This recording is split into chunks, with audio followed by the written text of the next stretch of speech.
আপোনালোকে যদি higher secondary first ইয়েৰত admission লোৱাৰ কাৰণে দৰ্পণ পৰ্টেলত এপ্লাই কৰিছিল তেনেহ'লে কিন্তু আজি হায়াৰ ছেকেণ্ডেৰী ফাৰ্ষ্ট ইয়েৰৰ মেৰিট লিষ্টটো আহি গৈছে। কেনেকুৱাকৈ আপোনালোকে চেক কৰিব লাগিব যে আপোনালোকৰ নামটো কোনটো কলেজত চেংচন হৈছে আৰু কেনেকুৱাকৈ আপোনালোকে সেইটো কলেজত একচেপ্ট কৰিব লাগিব এডমিশ্যন লোৱাৰ কাৰণে। মই আজি এইটো ভিডিঅ'ত আপোনালোকক সম্পূৰ্ণ প্ৰচেছ ষ্টেপ বাই ষ্টেপ দেখুৱাই দি আছোঁ। আপোনালোকে জানিবলৈ হ'লে ভিডিঅ'টো সম্পূৰ্ণকৈ চাই ল'ব স্কিপ নকৰাকৈ। আৰু যদি আপোনালোকে মোৰ চেনেলত নিউ হয় মোৰ চেনেলটো ছাবস্ক্ৰাইব কৰি ৰাখি দিব। এতিয়া আপোনালোকে ফাৰ্ষ্ট দৰ্পণ পৰ্টেলত আহি যাব। মই কিন্তু আপোনাৰ সুবিধাৰ কাৰণে অপশ্যনৰ লিংকটো মোৰ ডিছক্ৰিপশ্যনত দি দিছোঁ। ডাইৰেক্ট ক্লিক কৰি এইটো অপশ্যনত আহি যাব। আপোনালোকে ফাৰ্ষ্ট ইয়াত আপোনালোকৰ মোবাইল নম্বৰটো বহাই দিব।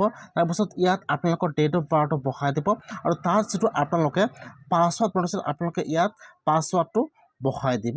Mobile number, date of birth আৰু আপোনালোকে পাছৱাৰ্ডটো বহাই দি এতিয়া আপোনালোকে লগইনৰ ওপৰত ক্লিক কৰিব। যেতিয়া আপোনালোকে লগইনত ক্লিক কৰিব এতিয়া কিন্তু আপোনালোকৰ প্ৰফাইলটো ইয়াত অপেন হৈ যাব এনেকুৱাকৈ। ইয়াত চাব, ইয়াত আহি যাব এনেকুৱাকৈ। এতিয়া আপোনালোকে ইয়াত চাব দি আছে আপোনালোকে যিমানটা কলেজত এডমিশ্যন লোৱাৰ কাৰণে ফৰ্ম ফিল আপ কৰিছে ইয়াত কিন্তু সকলো কলেজৰ নাম আহি যাব এনেকুৱাকৈ। আৰু আপোনালোকৰ নামটো কোনটো কলেজত চেংচন হৈছে ইয়াত দেখুৱাই দিব ছিলেক্টেড।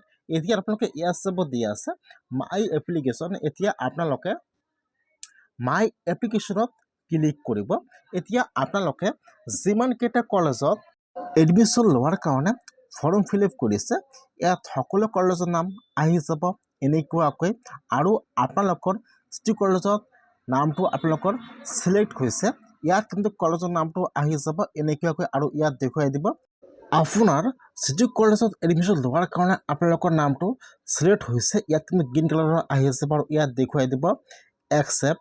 যদি আপোনালোকে সেইটো কলেজত এডমিশ্যন লৈছে তেনেহ'লে আপোনালোকে ইয়াত একচেপ্টত ক্লিক কৰিব। নহ'লে কিন্তু আপোনালোকে সেইটো কলেজত এডমিশ্যন হৈ যাব।